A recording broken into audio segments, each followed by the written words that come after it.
south at 7 miles an hour, and the pressure was 30.06 inches and falling. Erie, partly sunny 63, Scranton, partly sunny 44. Now some conditions to the south.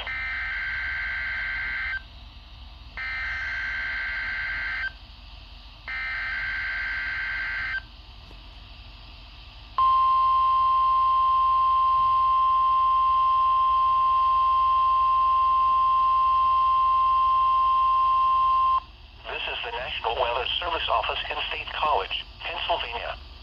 The tones you just heard were a test of the specific area message encoding and tone alert systems.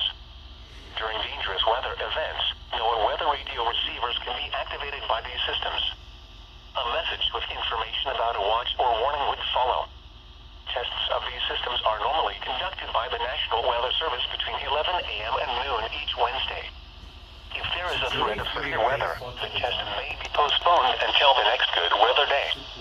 Repeating, this was a test of the specific area message encoding and tone alert systems.